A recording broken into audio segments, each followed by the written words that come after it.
میں بہت شرمندہ ہوں کہ میں پاکستانی ہوں.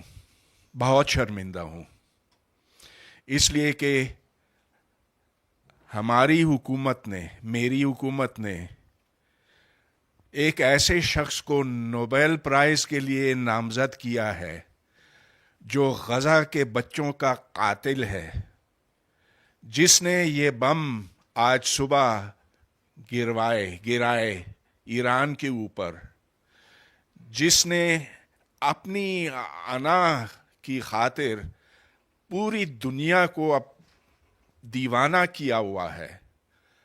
ایک ایسا شخص، اس کے سامنے جب ہمارے قوم فروش جرنیل جا کے لیٹ جاتے ہیں، اس کی منت سماجت کرتے ہیں، اس کو بتاتے ہیں کہ ہم تمہاری کرپٹو کرنسی خریدیں گے پاکستان کے قومی سرمایے سے، تو میں سمجھتا ہوں کہ اس بے غیرتی سے ہم آگے نکل ہی نہیں سکتے تھے کہ وہ جو ظالم ہے، جس نے فلسطینیوں کا قتل عام کیا ہے، اس کو نوبیل پرائز کے لیے نامزد کرنا شرمناک بات ہے. کیا ہم نیتن کو بھی اب نوبیل پرائز دینے والے ہیں؟ بہرحال بات ایٹم بم کی ہو رہی ہے.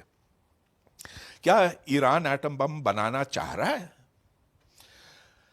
اس کی تاریخ میں آپ کو تھوڑی سی بتانا چاہتا ہوں، اور یہ کہانی سن 52 سے شروع ہوتی ہے، جب ایران میں شہنشاہ کو امریکنوں نے بٹھایا. اس سے پہلے مصدق کا زمانہ تھا، جس کو سی آئی اے نے ہٹوا دیا، اور اس میں کوئی شک کی بات نہیں، کیونکہ ان کے جو دستاویزات ہیں وہ اب یہ بتاتے ہیں کہ ایک سی آئی اے کو کے نتیجے میں اسے نکال کر شاہ پہلوی کو ایران کا حکمران بنا دیا گیا تھا. اور جب شاہ پہلوی بن گیا، ایران کا لیڈر، حکمران بنا، تو اس نے یہ خواہش ظاہر کی کہ ہاں مجھے نیوکلیئر پاور چاہیے، اور نہ صرف نیوکلیئر پاور چاہیے لیکن مجھے نیوکلیئر بم بھی چاہیے، کیونکہ جو فضلہ نکلتا ہے نیوکلیئر ری ایکٹر سے وہ پھر آپ استعمال کر سکتے ہیں بم بنانے کے لیے. لیکن پھر اس کو ایران کے عوام نے بھگا دیا. آخر اس کے اتنے زیادہ ظلم تھے، وہ نہ صرف امریکہ اور مغرب کا پٹھو تھا، لیکن اس نے پورا قومی خزانہ خرچ کر دیا تھا دفاعی سامان خریدنے پر. بہرحال ایک لمبی جد و جہد کے بعد ایران کے لوگوں نے اسے چھٹکارا حاصل کیا 1979 میں. تو اس وقت پھر ایران کا جو ایٹمی پروگرام تھا وہ رک گیا. ہاں، میں آپ کو تھوڑا سا یہ بتاتا چلوں کہ اس زمانے میں 70 کی دہائی میں ایم آئی ٹی میں اسٹوڈنٹ تھا، اور اس وقت جو ایرانی اسٹوڈنٹ تھے وہ اٹھ کھڑے ہوئے تھے کہ شاہ ایران، ان کے ملک کا سربراہ، ایک نیوکلیئر پروگرام کو بڑھانے کی خاطر ایران سے اسٹوڈنٹس ایم آئی ٹی میں داخل کروا رہا تھا.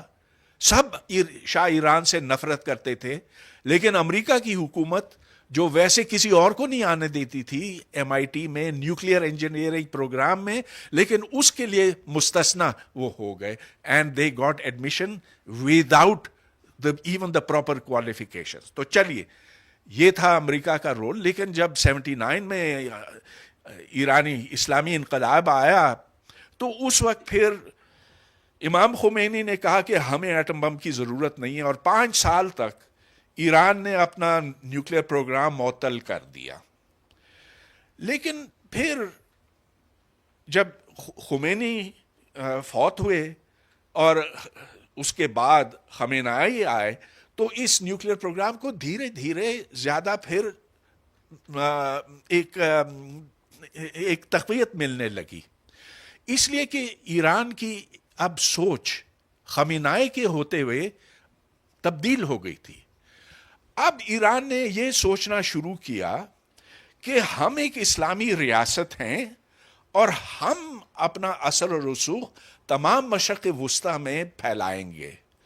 تو لبنان میں حزب اللہ کو کھڑا کیا، یمن میں ہوتھیوں کو کھڑا کیا، مضبوط کیا، اور ان کا یہ اصرار تھا، بلکہ بار بار وہ یہ کہتے رہے کہ ہم اسرائیل کو تسلیم نہیں کرتے، ہم اسرائیل کو ختم کریں گے، وی ول ڈرائیو دم انٹو دا سی.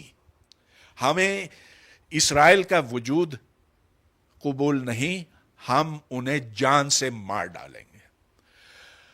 اب اسرائیل کے پاس جتنی عسکری طاقت ہے وہ پورے مشرق وسطیٰ میں سب سے زیادہ ہے، اور یہ بات تو اس وقت ثابت ہوئی جب 67 کی جنگ ہوئی اور اسرائیل نے بڑھتے بڑھتے اپنے حدود کہیں آگے کر دیے، اور پھر 73 کی جب جنگ ہوئی تو اس وقت اور زیادہ.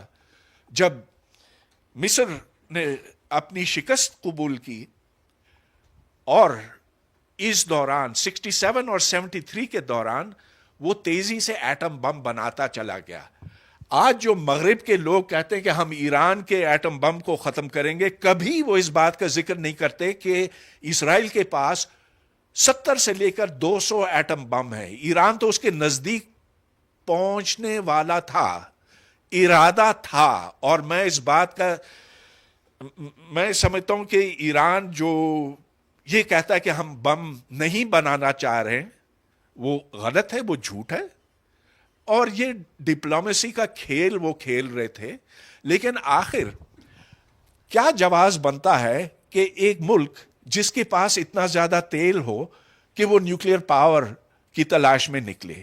کیا جواز بنتا ہے کہ جب اس کے پاس ری ایکٹر ایک ہی ہے، جیسا کہ اویس صاحب نے آپ کو بتایا، ایک ری ایکٹر ہے اور وہ بشہر کا ہے، جس کے لیے آپ کو 3% یورینیم کی ضرورت ہے. یعنی وہ زمین سے جو یورینیم کانوں سے نکالتے ہیں تو اس کو انرچ کرنے کی ضرورت سے 3% کی ہوتی ہے، جبکہ انہوں نے، ایرانیوں نے اتنے زیادہ سینٹریفیوگ لگائے اور اتنے اس کے کیسکیڈز لگائے کہ اب ان کے پاس 60% یورینیم ہے، جس کو وہ بآسانی وہ ہفتوں کے اندر، کیا دنوں کے اندر 90% کر سکتے ہیں. 90% کافی ہوتا بم بنانے کے لیے، اور ایک بم نہیں، کئی بم بنا سکتے ہیں. تو یہ ایک حقیقت ہے کہ ایران بم تلاش کر رہا تھا، لیکن کیا اس کو روکا جا سکتا تھا؟ بالکل روکا جا سکتا تھا. 2015 میں ایک معاہدہ طے ہوا امریکہ اور ایران کے بیچ میں. امریکہ کیا، پوری جو مغربی دنیا جو JCPOA کے نام سے جانا جاتا ہے، اور جس پر اگر عمل کیا جاتا تو آج کی صورتحال بالکل نہ پیدا ہوتی. اس کے تحت IAEA international atomic energy agency کو پورا حق تھا کہ وہ ان نیوکلیئر تنصیبات پر نظر رکھے اور یہ جانے کہ اس میں کتنی یورینیم پیدا ہو رہی ہے، مقدار بھی، اور کہ ان کی افزودگی کس حد تک ہو رہی ہے. کیا یہ 5% سے اوپر جا رہے ہیں؟ اگر جا رہے ہیں تو کیوں جا رہے ہیں؟ You don't need it. اگر بم بنانا ہے تو پھر آپ اوپر جائیں. تو ڈونلڈ ٹرمپ آتا ہے، وہی جو ہمارے قوم فروشوں نے نوبل پرائز کے لیے نامزد کیا ہے. پھاڑ دیا ڈونلڈ ٹرمپ نے، اس معاہدے کو ختم کر دیا، اور پھر ایران نے کہا ٹھیک ہے، آپ نے اس معاہدے کو تباہ کر دیا، ہم بھی دیکھتے ہیں تمہیں. اور انہوں نے پھر بڑھانا شروع کر دیا، اور آج ان کے پاس اتنا ذخیرہ ہے کہ وہ یہ بنا سکتے ہیں. لیکن اب یہ جو بم گرے ہیں، کیا ہوگا اس کے نتیجے میں؟ بعد میں اس پر بات کرتے، میرا وقت پورا ہو گیا.